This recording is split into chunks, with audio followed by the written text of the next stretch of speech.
the wild coast, South Africa. Tourists enjoy a pleasure cruise aboard the Greek luxury liner Oceanos. Little do they know that just 12 hours later, their dream vacation would become a nightmare. Damaged by a severe storm, the enormous ocean liner is taking on water and sinking fast.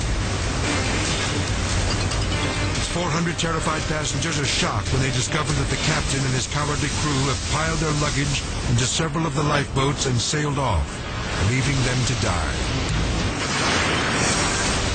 Cruise ship entertainer Julian Butler remembers the scene. The crew members were bringing down suitcases and bags and all their belongings. I questioned the staff captain, why are we not putting any passengers on this boat?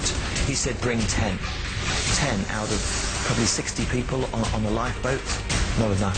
With panic and confusion all around him, another of the ship's entertainers, Moss Hills, goes below deck to see how quickly the water is rising. I could see water rushing down the passenger area.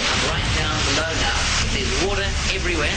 It's sloshing about from side to side. It's like a blow. You think, my God, you know, we're sinking. Since the crew has abandoned ship, Moss and Julian realize it's up to them to lead the 400 frightened passengers to safety. I didn't know what to do. None of us did who were helping out. It's completely irresponsible. How can you not run the rescue? I think my biggest fear was the fact that we had many elderly passengers on board the ship. I think I could look after myself, but I know that those older people, if the ship was going down, they couldn't swim for their life. Half the passengers make it into the lifeboats when another tragedy strikes.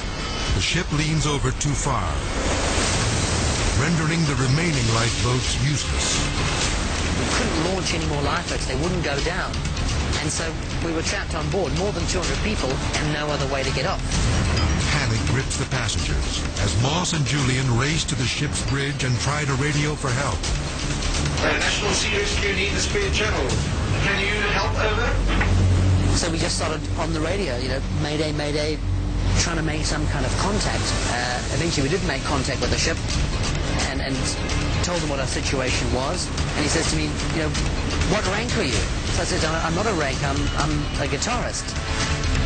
And he just says, what are you doing on the bridge? And I said, well, there's nobody else here. For 5 agonizing hours, the passengers wait for the helicopters to arrive. But the dangerously high winds, coupled with the treacherous seas, put the rescue mission in jeopardy. Then when the helicopters arrived, the wind was still blowing a lot. They couldn't get down onto the deck. They're sort of swinging around like that in the wind. With precious seconds ticking away, Moss lashes himself to the railing in order to guide the rescuer on board. Moments later, they start strapping the first of the passengers into the safety harness.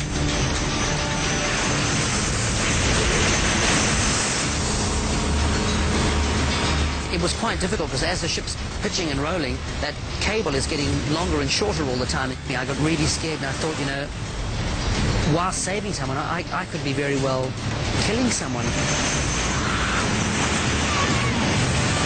2 by 2, the passengers are hoisted to safety. With the ship minutes away from sinking, Moss sends the last terrified tourists up to the waiting helicopters. Finally, it's time for Moss and Julian to be rescued. We put the harness on together, made the signal. I'd done it for all the passengers, now I did it for us. And we got hoisted up, and it's an incredible feeling. Looking back, you're just getting lifted off to safety, and there's my ship, the Oceanos, just below us, on its side, nose going down, and just sinking before my very eyes.